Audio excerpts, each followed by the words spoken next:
Hey there, it's Lisa, esthetician and Seint makeup artist.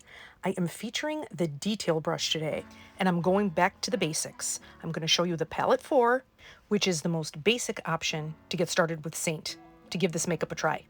Now, to get your full face look with this palette 4, the basic setup, we can do this with one brush, and I am going to be doing a series showing you each brush and each palette option.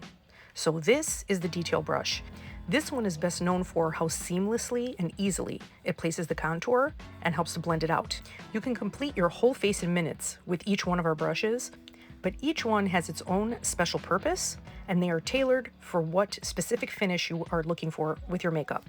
Now, as I mentioned, the detail brush is amazing for contour because it has this sharp line on the side. You see how I just placed that on?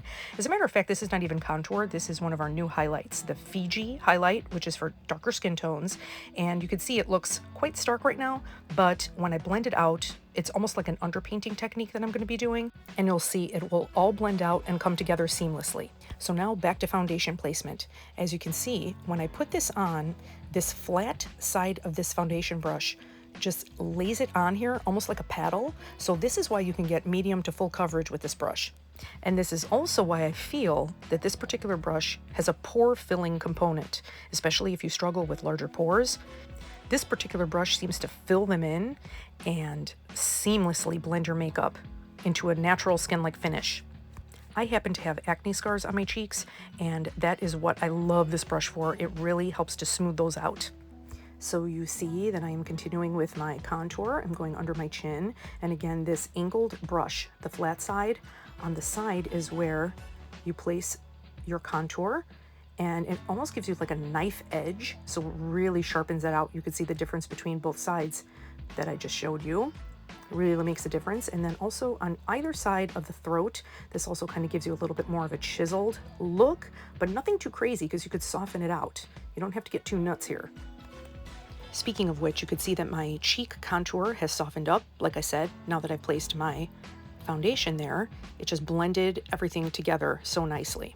Now my under eye circles, this is what I struggle with the most, and everybody has different things that they struggle with, but this is my thing, and I know it's a lot of people's thing. So this is the new shade Athens, and it has become a power color. I am telling you, this has been working so much for so many of my color matches. I am so happy with this new shade, and I feel like this is my perfect shade. Just look at that. Just a couple of little dots, and it completely covered and completely canceled out all of my discoloration without having to use a color corrector. I usually do use a color corrector because I have such discoloration.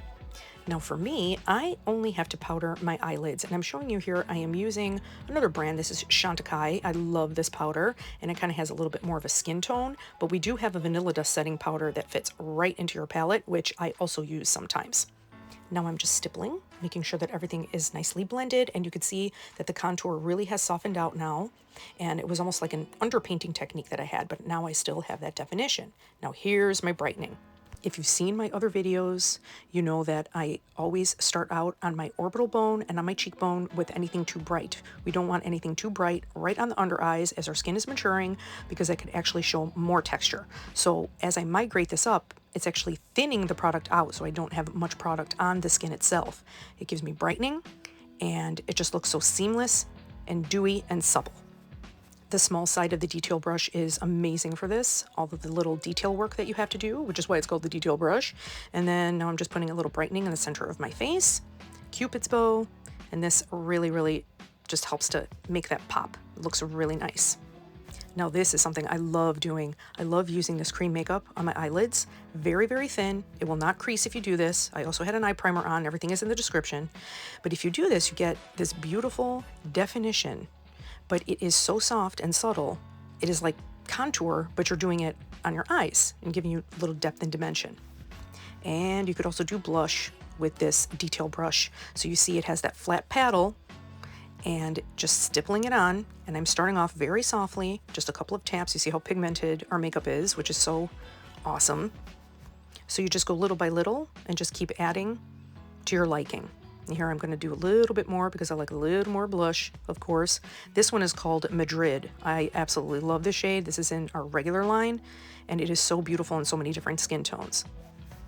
And here I am. This is another thing that I love doing, is marrying my eyes, my eye look, with my cheeks. So everything is like a monochromatic look. So just put it on very softly and it won't crease. And then I'm putting Madrid on my lips. I always like to do a very soft lip. I'm going to put my text service number up above. You could also find it in the description. Contact me to get your own color match so we could get you started on your own custom palette so you could give Seint makeup a try.